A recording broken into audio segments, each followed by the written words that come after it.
eu nunca vi o judiciário tão questionado quanto agora.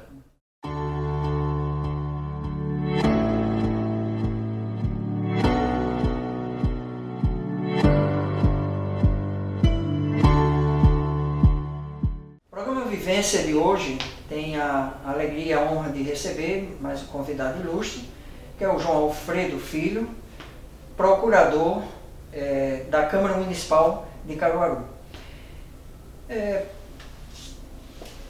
João, não sei se eu posso chamar assim mesmo, para ficar mais abreviado.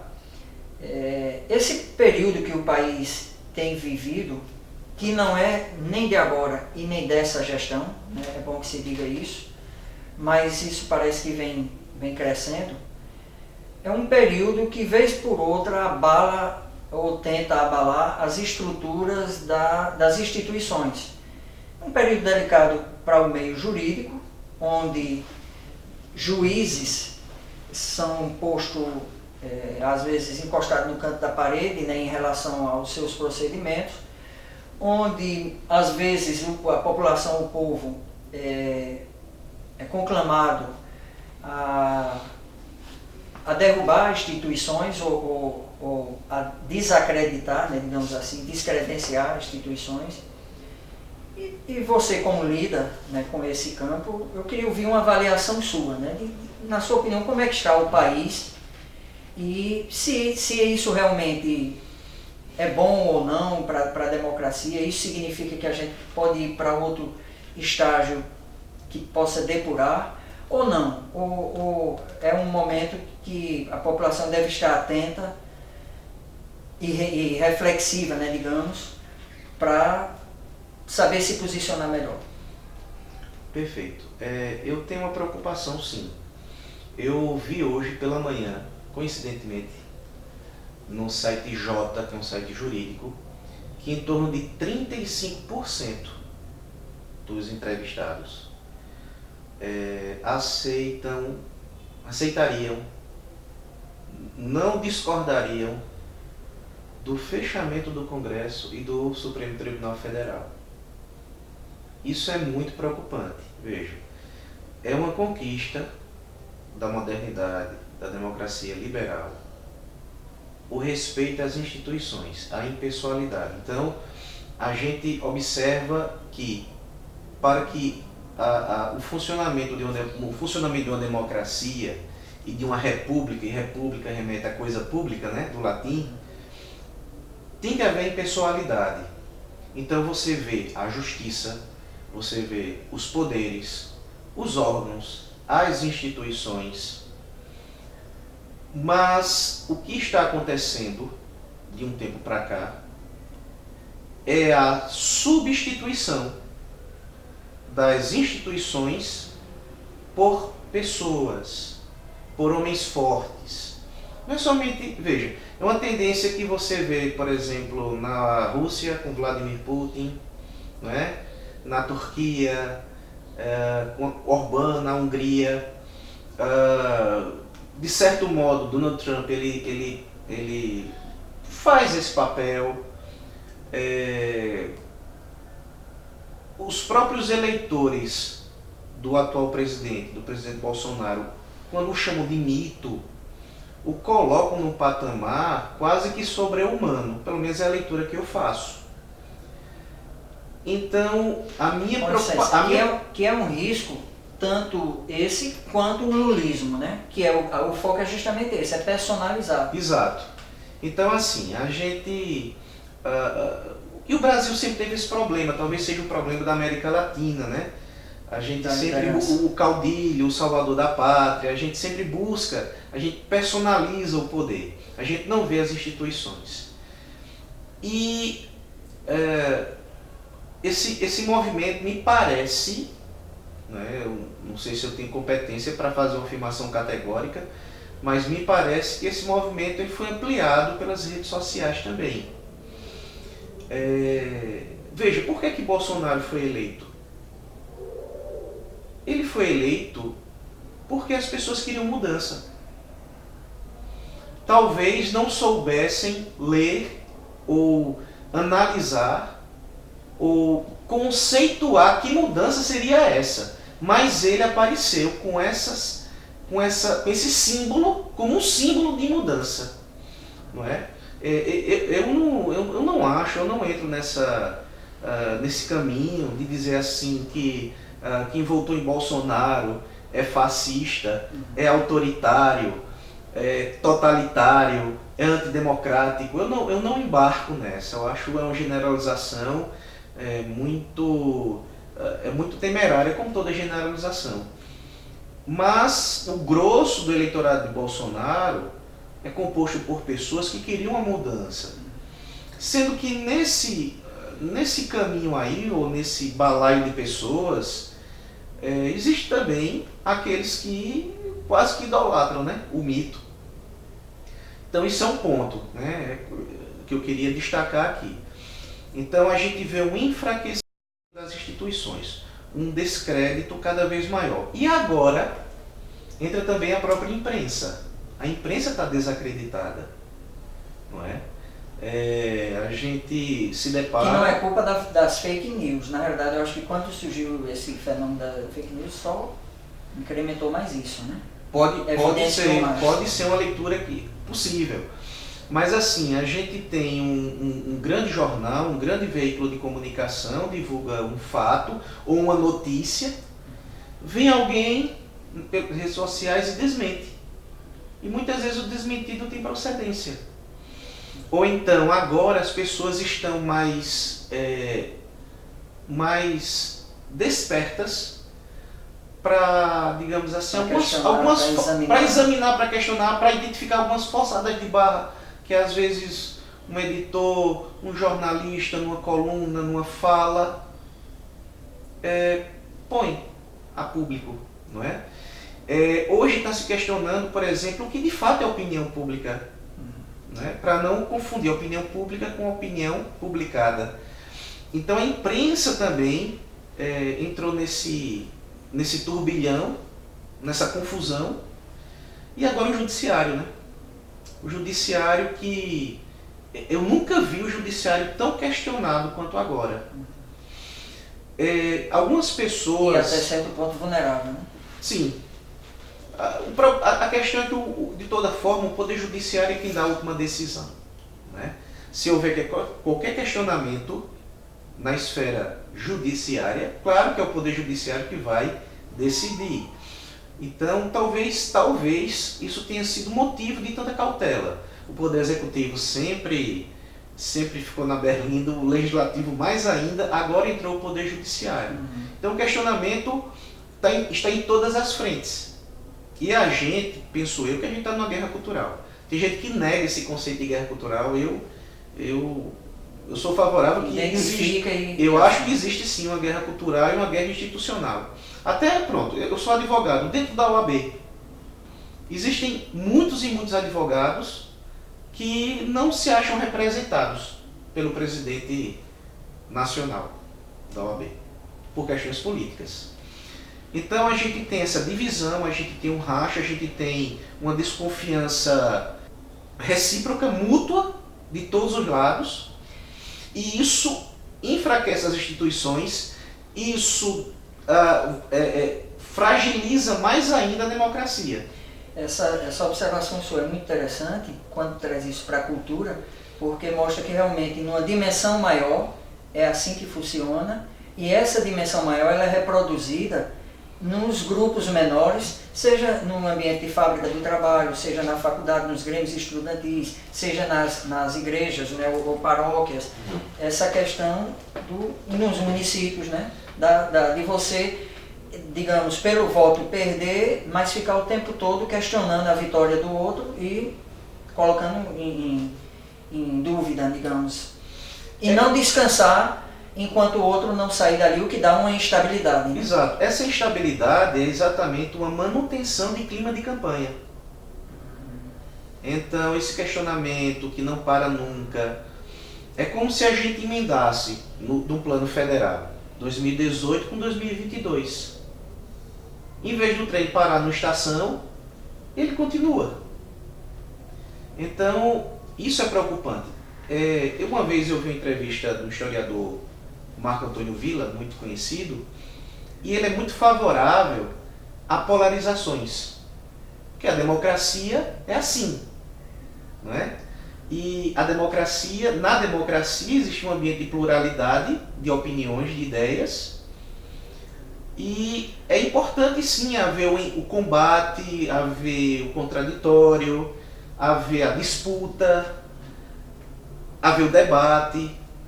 O antagonismo não é simplesmente ideias contrárias, é antagônicas mesmo. Mas o que acontece? É que muitas vezes esse clima de guerra, ele ultrapassa um determinado limite. Qual é o limite? É o descrédito com a democracia. Então, as instituições estão sendo atacadas, as instituições estão enfraquecidas por culpa, e eu vou usar a palavra culpa sem problema, por culpa dos próprios integrantes dessas instituições. Então a gente tem que haver um resgate do conceito de democracia, e eu digo a você, sem querer ser moralista no sentido negativo, mas a gente está sim numa crise moral, que começa no indivíduo, que vai para a família e que chega nas instituições, né? Eu penso que a gente deveria primeiro entender o que é democracia, realmente lutar por um ambiente de tolerância política também, tá certo? E com isso eu penso que a gente pode, com algum tempo, com anos, né, a gente pode recuperar, digamos assim, a imagem das instituições. Que envolve família, que envolve valores, que envolve princípios, Sim. Que envolve diferenças, que envolve respeito. Sim. Né, tem a ver com a questão de tolerância, tudo, num ambiente familiar, num ambiente que se convive, seja de trabalho, num ambiente de eclesiástico, né, digamos assim, porque não que todos no país sejam necessariamente cristãos, englobando o catolicismo e o protestantismo nas suas mais variadas ramificações, mas para esse tempo atual também se cria esse clima todo, esse mesmo perfil em relação à igreja, né? Porque o candidato atual teve um apoio maciço de uma ala do campo da igreja, que é uma ala mais conservadora, que também mantém, né, apoio a essa gestão, e trazendo para essa realidade, eu queria que você também comentasse um pouco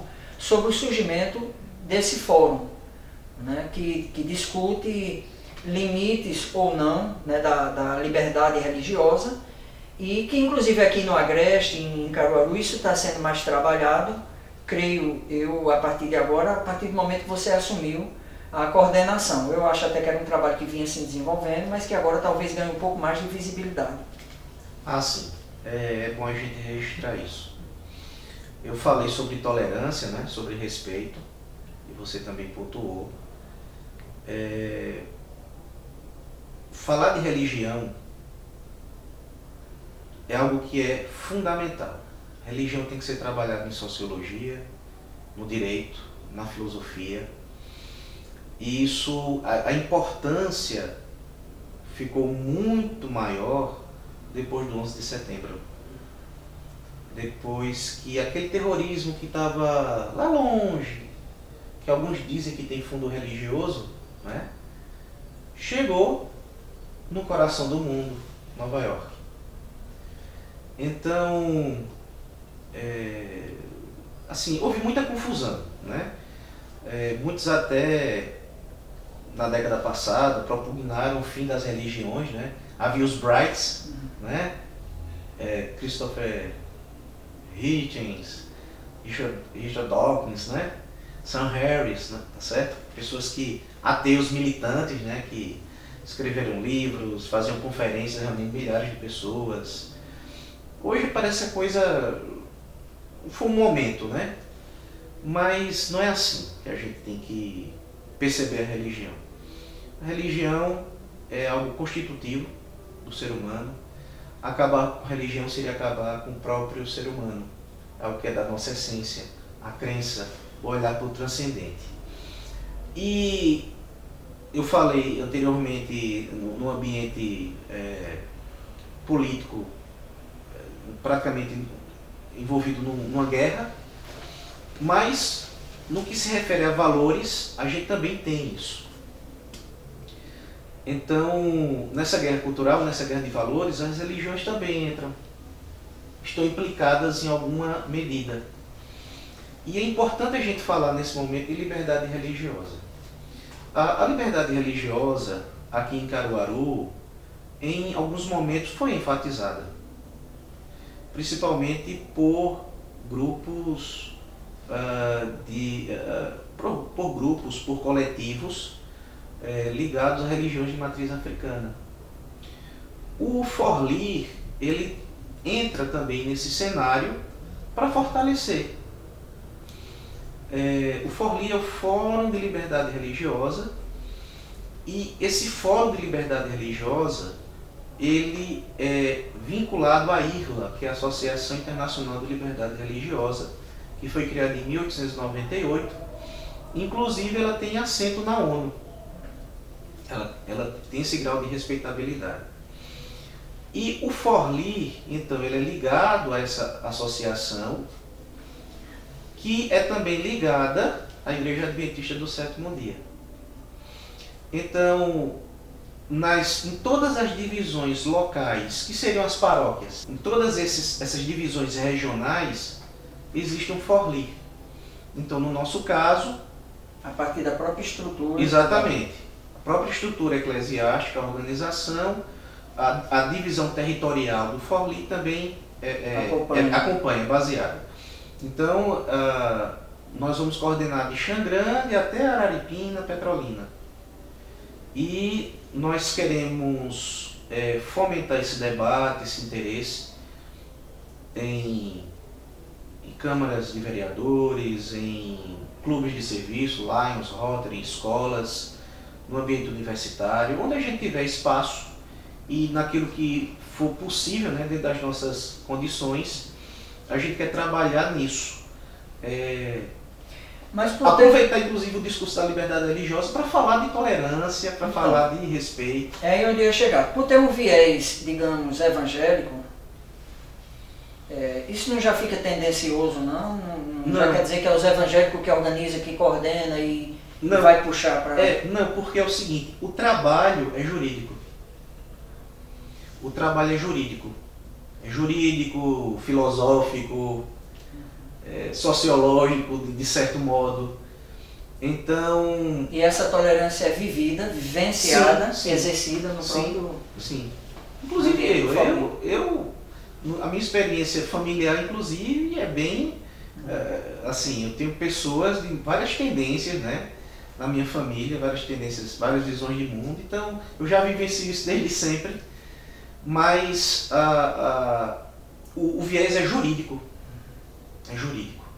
Então, a gente fala da liberdade religiosa a partir da Constituição Federal, a partir da Declaração dos Direitos Humanos, de 1948. A gente pode falar de liberdade religiosa a partir da própria liberdade de crença, de pensamento, que é um direito fundamental, inerente ao ser humano, qualquer ser humano. Então, por exemplo, imagine que alguém, eu sou adventista do sétimo dia, mas uma pessoa do candomblé, imagine uma mãe de santo, ou um pai que foi ofendido, quem sabe, evangélicos foram lá e invadiram o terreiro, e depredaram o terreiro, ou estão interrompendo a celebração, né, o culto, a cerimônia. Isso teve alguma repercussão, nós podemos ser contactados. Quando eu digo nós, somos nós mesmos, que são pelo menos 3 pessoas, são 3 advogados pelo menos, envolvidos diretamente com o Forlir. Então, a Igreja Adventista do Sétimo Dia, ela tem digamos assim, esse protagonismo, vou usar essa palavra, porque nós sempre fomos preocupados com isso, por conta da questão da guarda do sábado. Mas a gente foi além do nosso quintal e a gente faz um trabalho inclusivo. Não é ecumenismo, mas é defesa de uma liberdade fundamental, que pertence a todos. Ok. A gente vai dar um pequeno intervalo, rapidinho, não tem... logo a gente continua já para concluir essa entrevista de hoje.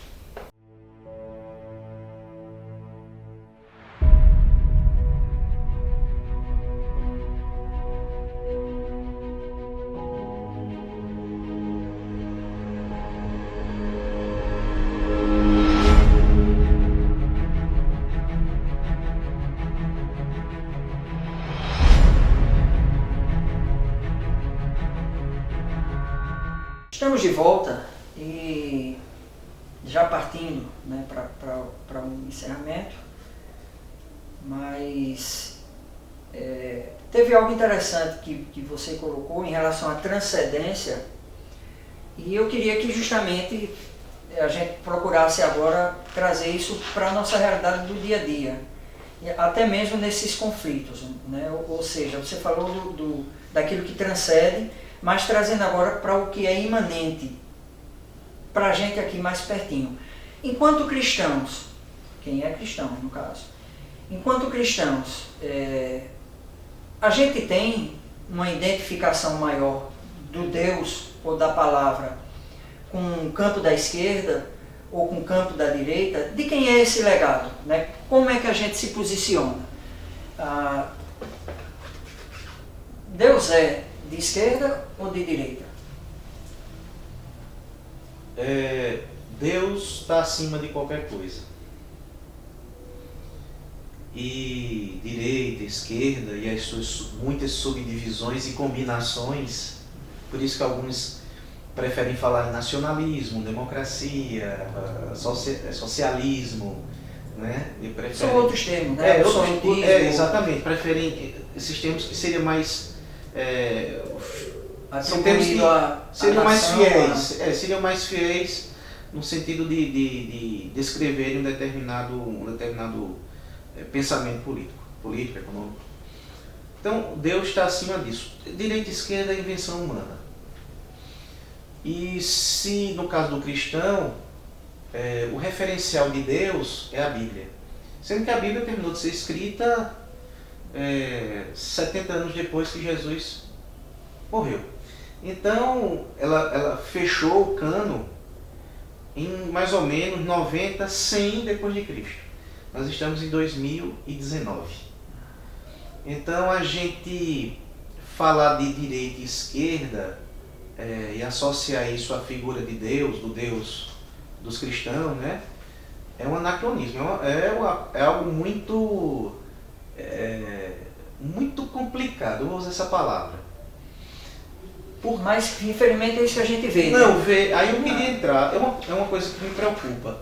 No ano passado, nas redes sociais, as pessoas, inclusive da mesma congregação, da mesma igreja, do mesmo espaço físico em que adoravam a Deus e cantavam e se viam, diziam, olha, se você votar, isso principalmente no segundo turno, se você votar em tal candidato, você é isso. Exato. Aqui. Aí o outro, se você votar no outro candidato, então as pessoas estavam medindo o cristianismo. E houve esse rompimento mesmo, né, de relacionamento entre primos e tios. Havia, e assim membros de igreja. Família. Então, se não houve um rompimento, houve um distanciamento. Então, as pessoas mediam o cristianismo do outro pelo voto, a partir do voto. Então, eu vou julgar alguém a partir do voto dela. Isso é um julgamento que eu até creio que é proibido, não é? Eu acho que entra naquele julgamento proibido de Mateus capítulo 7. O voto é algo muito pequeno, para eu ser julgado, até porque eu posso, na próxima eleição, votar no seu candidato e você votar no meu candidato. Então agora, quem é que vai para o inferno? Quem é que vai para o céu? Não é? Então, você diminuir, reduzir alguém a esse aspecto, ou sacralizar ou demonizar, também é um equívoco. É interessante que isso parece que não tem fim. ano que vem vai haver eleições presidenciais nos Estados Unidos. E existem grupos nos Estados Unidos de cristãos dizendo se a pessoa votar em Donald Trump não é cristão. Igrejas rachando. Veja até que ponto a política divide as pessoas. E como essa radicalização na defesa das suas posições políticas, veja o dano social que ele está causando. Isso denuncia um distanciamento do referencial, né? Ou seja, se o referencial do cristão fosse, de fato, Deus ou a palavra, talvez na vivência não estaria acontecendo isso. Eu não estaria me identificando por ser uma pessoa de direita, com os valores e princípios de direita acima do seu, que é de esquerda, e vice-versa, né? Eu de esquerda dizer não. Porque se você é de direita e defende isso, isso e isso, está contra a palavra de Deus. Ainda que se encontre, né, nessa ou naquela posição, indícios disso. Sim. Mas daí até é uma atitude muito extrema, realmente. Exatamente. E idólatra. Vai para o campo. Vai. Idólatra. Você está julgando o outro pelo voto, porque ela se identifica em termos de ideia e de candidato.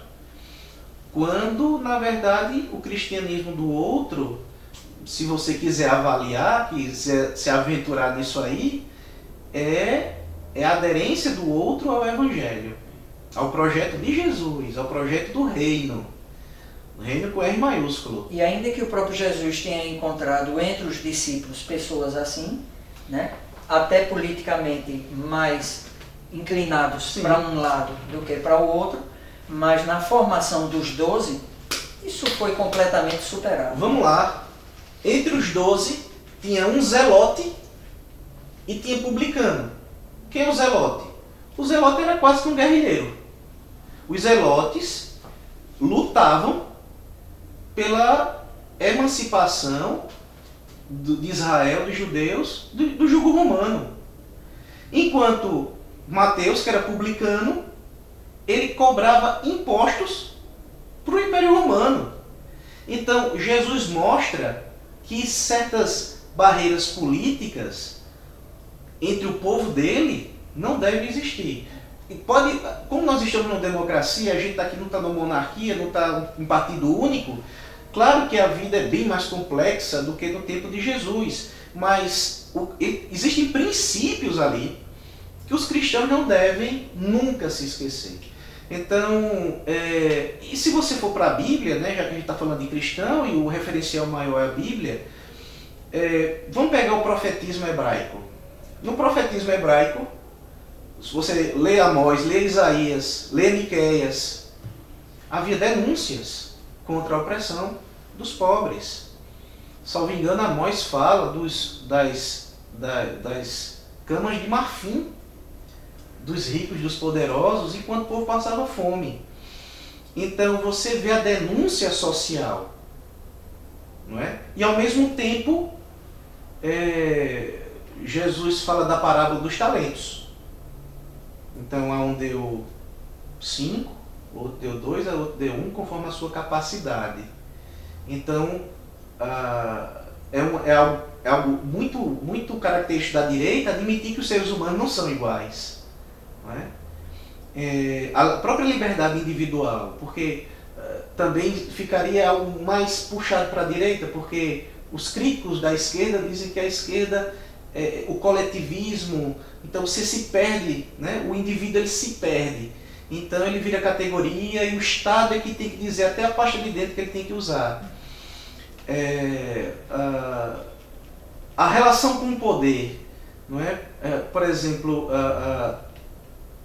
naquela cena lá da tentação no deserto, que o inimigo aparece e diz, olha, tudo isso eu te darei se prostrado me adorares, não é? E Jesus recusa isso, o poder dele não é voltado para essas coisas do mundo. Então, a relação com o poder, ela é cheia de tensões. Há uma desconfiança. Então, essa desconfiança, essa cautela, me parece mais característica do conservadorismo político, né? A cautela, a prudência, não é? na Bíblia a gente não vê assim. Claro que os ensinos de Jesus têm implicações políticas, mas não imediatamente. Porque a preocupação primeira de Jesus era a salvação do indivíduo. Então, na própria Bíblia você vê ensinamentos e situações que contemplam tanto uma esfera que a gente classificaria de esquerda, quanto de direita. Ou incomodaria, né? Ou incomodaria um ou outro, exatamente. E ele trouxe o Jesus ele trouxe esse desconforto também em diversas esferas, que não vai ser necessário para a gente, no caso, entrar nesses detalhes hoje, mas só para completar o raciocínio, por exemplo, no caso de esfera, seja geográfica ou cultural, dependendo dos costumes e dos hábitos de cada região. E eu trouxe à memória agora a questão da mulher samaritana, né? Da